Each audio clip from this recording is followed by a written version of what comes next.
Okay, so I'm Mary and I will serve as your moderator for this session. Our session is called Crystal Ball Gazing, the Future Direction of Food Safety Crystal Ball. The future of food safety is being shaped by converging global challenges and transformative technologies. Rising population demands, climate change, supply chain complexity, and evolving consumer preferences are amplifying risks associated with foodborne illnesses, fraud, and contamination. At the same time, advances in digital technologies such as blockchain, artificial intelligence, and rapid diagnostics are opening new pathways for prevention, detection, and traceability across the food system. This presentation will explore emerging trends in food safety, including predictive analytics for risk assessment, next-generation pathogen detection methods, smart packaging innovations, and the integration of sustainability into safety frameworks. Our speaker is a professor of food microbiology at Cornell University, specializing in food safety, microbial control, and processing technologies. His research and teaching have significantly advanced science-based approaches to ensuring the microbiological safety and quality of foods. A graduate of the University of Alberta, he actively collaborates with industry and academia to strengthen global food safety practices. Let us all welcome and give a big round of applause to Dr. Randy Warabo. Let's give a round of applause, guys. Well, thank you for the introduction, and thank you for the opportunity and the invitation to speak at the Dubai Food Safety Conference. I'm honored to be here. For how many people here were for Dr. Hawk's presentation first off this morning? Okay, I did not see her slides, but you're going to see some, we're going to cover some of the same materials in my talk. I actually did, 20 years ago, well, actually 25 years ago, I did it was a future of food safety due to climate change. And it's funny because after 25 years and climate change actually getting worse, actually seen some of my predictions come forth from that presentation. So hopefully I'll be around in 25 years to see how much of this presentation comes true. Okay, oops. Okay. I had updated the slides, but I think I missed the cutoff. So to start off with, the future of food safety, it depends on who and also on which countries. Because if you were here for Marcus's presentation, where he said the differences between developing economies and developed economies is staggering. And it's the same thing for food safety. I do a lot of international food safety work, and it would take very little input in terms of advancing the food safety of developing economies. The information is already established by developed economies. It's just capacity building to bring it into those countries. And your prediction of decades, I totally agree with for developing economies to get them to that next level of food safety. At the same time, for developed economies, it's exactly what you said. I loved what you said when you said 99.99%. And then to get to 99.995%, it takes a lot of added dollars to get to that level. And you think about the amount of money that's spent by a developed economy, you apply that same money to a developing economy and how you dramatically transform. The other thing is that the world is changing with the 10 billion forecasted population. The countries that currently are the primary producers of food for the world, the population is going to be infringing on agricultural land, and it's going to reduce the amount of productivity. And I actually predict that developing economies, developing countries, are actually going to play a bigger role in terms of providing the food to feed the 10 billion people on the planet.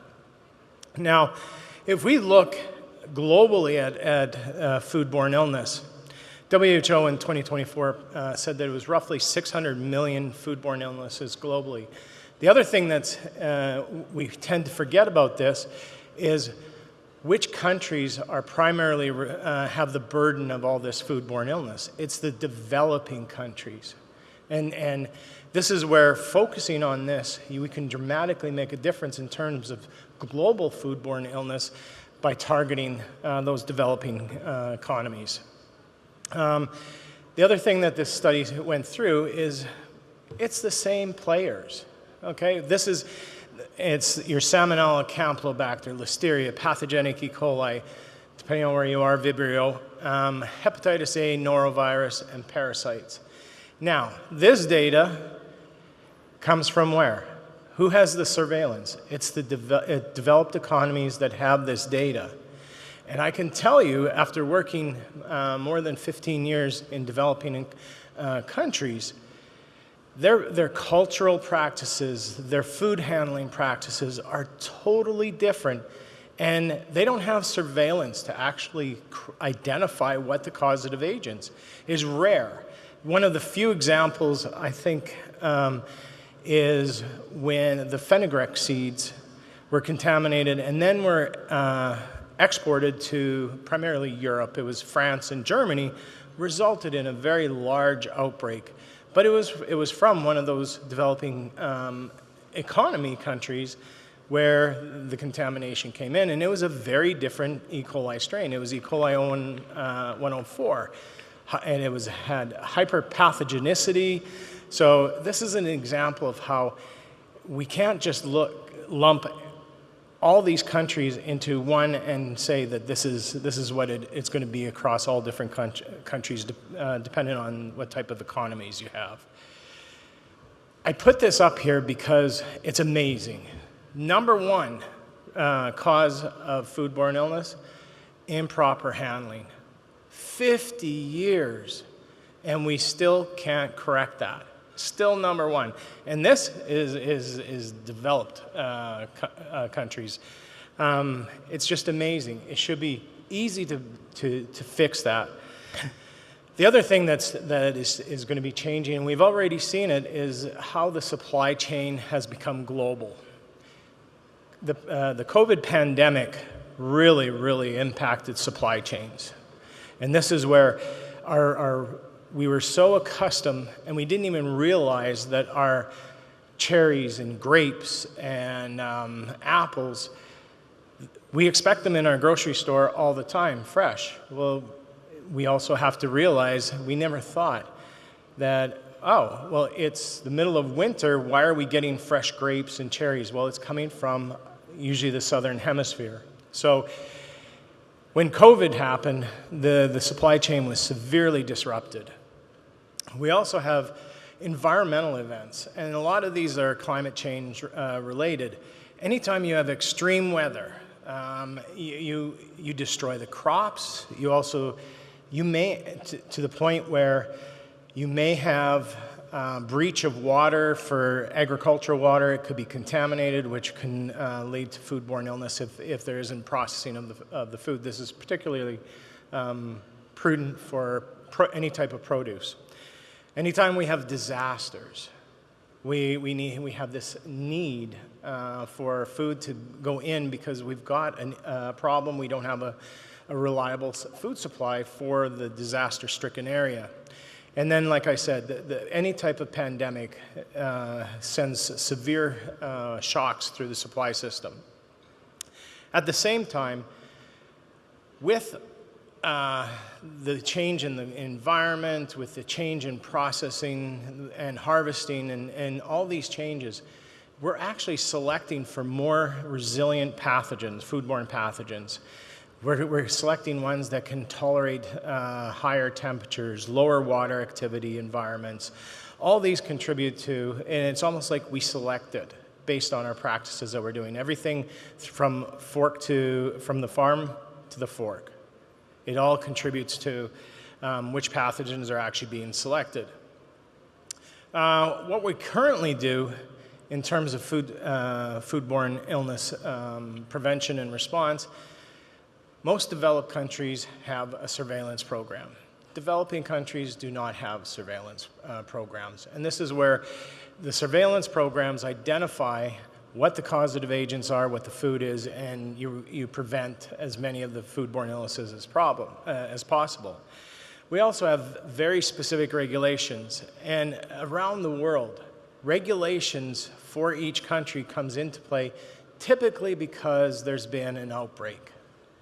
So it's usually the impetus for regulations is when you have an outbreak.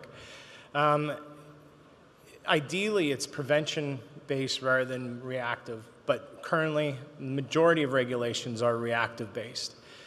We also have industry responsibility and accountability because they know food safety should be one of the primary importances that they place on their food production, but it doesn't generally always occur. An example is the South African canned meat outbreak with Listeria. It wasn't canned meat, it was bologna. But that actually, they knowingly had Listeria in their product and it contaminated and people died because of it. But then you have an economically depressed area and all that contaminated meat was put into the landfill, and then the people who were homeless were actually consuming that contaminated product that had sat outside in South African temperatures, and the Listeria grew to even higher levels. So these are the kind of things that we have to think about. We also have, anytime that it's identified that there's a foodborne illness outbreak, and then the food is identified, the company that is responsible for that, for the production of that food, the government basically forces them into issuing a recall of all that food. Now, this is part of Dr. Hawk's presentation as well when she talked about food security and food safety. After doing a lot of international work, food safety is very often not even considered.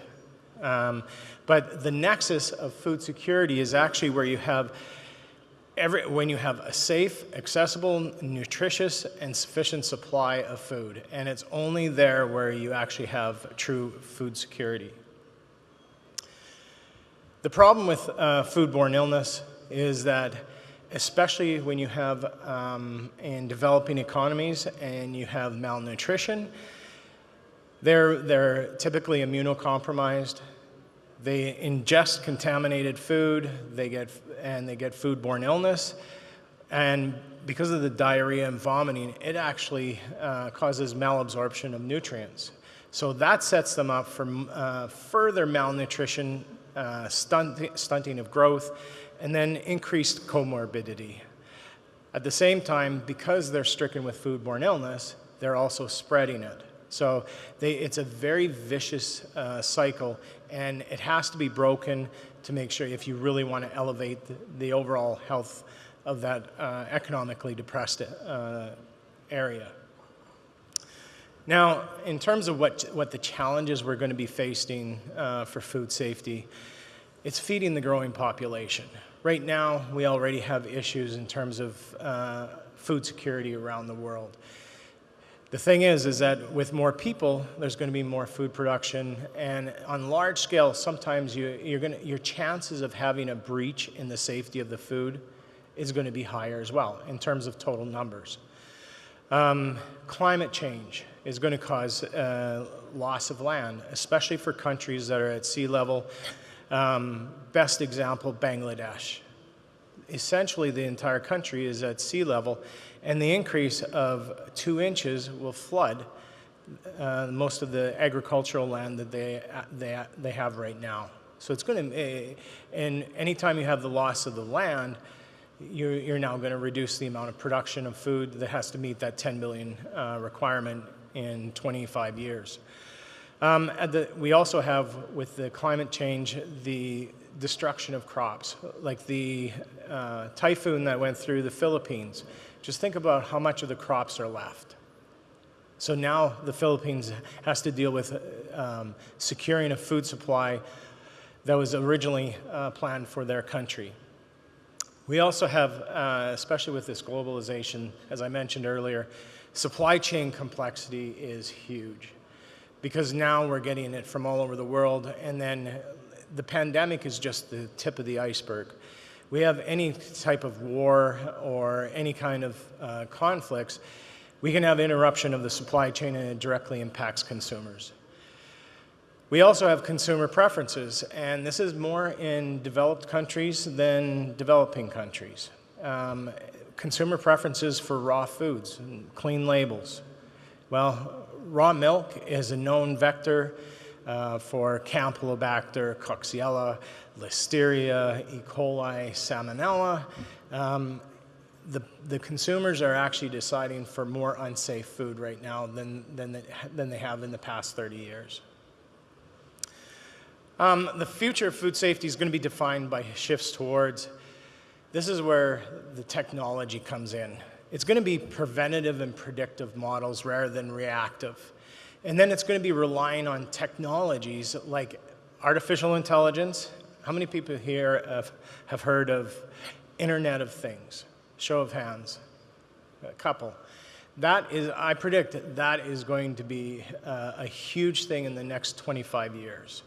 And I'm going to get into that a little bit so I can explain to everyone. Blockchain has been around already for almost 10 years, and I predict with AI, blockchain is going to become even more important than it has been already. All of these are going to drive the enhanced traceability, because traceability is key in terms of identifying which of the foods or which of the ingredients actually has the foodborne pathogen in it. And if you have good traceability, you're going to be able to identify it early and reduce the number of illnesses. I also see that there's going to be real-time monitoring. This is where we're in such an incredible accelerated advancement of research in terms of genomics, detection of pathogens, and it's just going to get shorter and shorter in terms of the time for the results. I also think that there's going to be developments, rather than looking specifically for the pathogen, it's going to be looking for markers, so unique metabolites of their growth, and having packaging or sensors that are able to pick up the metabolites of the pathogen before they actually detect the pathogens. And then automation is going to be increasing dramatically as well. It's everything from, rather than humans being the ones that are responsible for doing the checks, it's going to be automated in inspections. Advanced molecular analysis, it's going to be rapid and real time. All of these are going to accelerate in terms of where the food safety is going. Some of the key technological advancements, we've already heard some great talks on artificial intelligence. That's already being used by the larger food companies. Food companies produce a lot of data, and a lot of it is related to food safety or indicators of food safety. And what AI can do is actually accelerate that and analyze the data much better than any human can. It's going to predict and prevent food safety issues using the large-scale data analysis.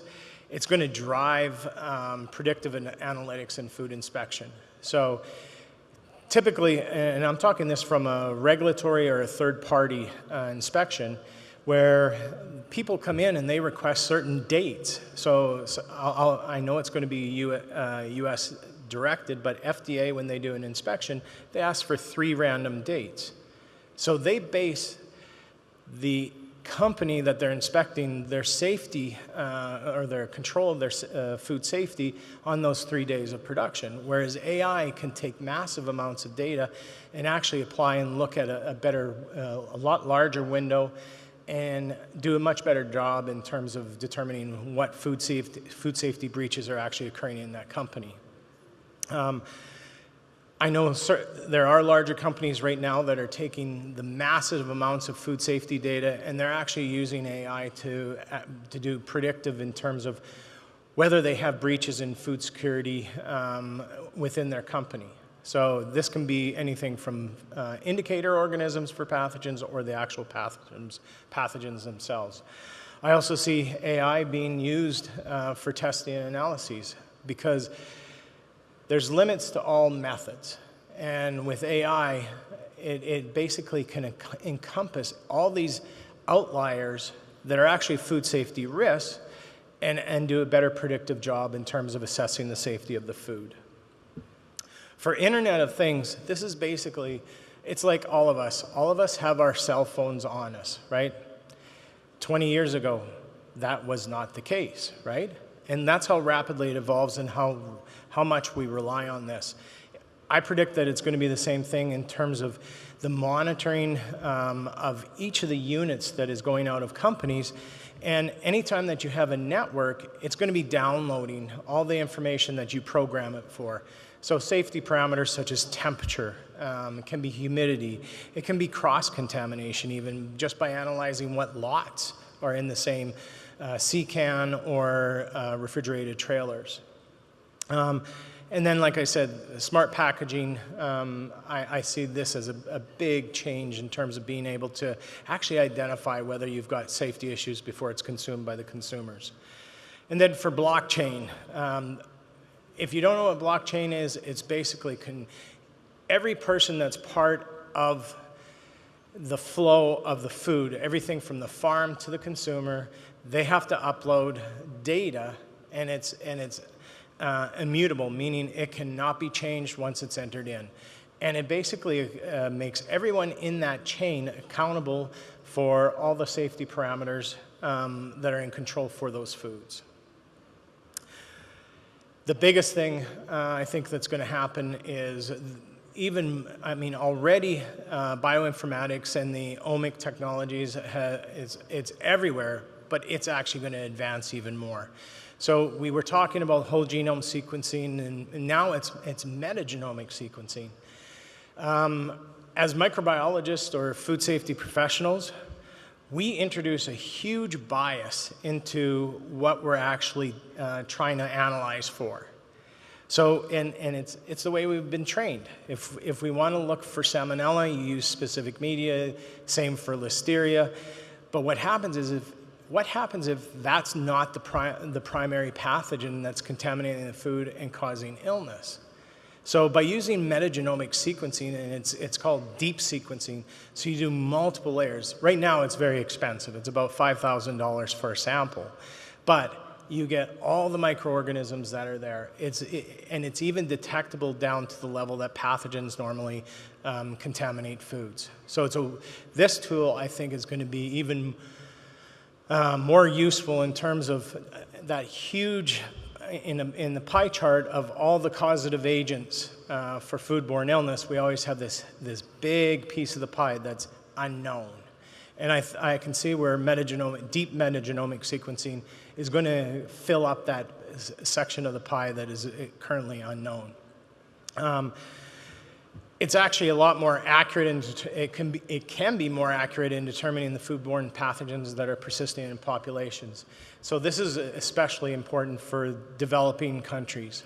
They don't have surveillance data, and they probably don't have the same pathogen entry points as what we have in developed countries. They're going to have multiple, and they're going to have a lot more different pathogens.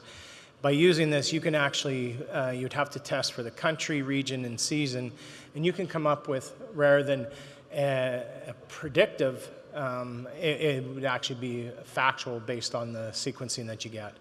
And then automated systems. This is where humans sometimes lapse in what they're supposed to be doing, and they can actually fix it by having automated sanitation inspection. So automated ATP swabbing to guarantee that it's been properly cleaned and sanitized, and then even data collection.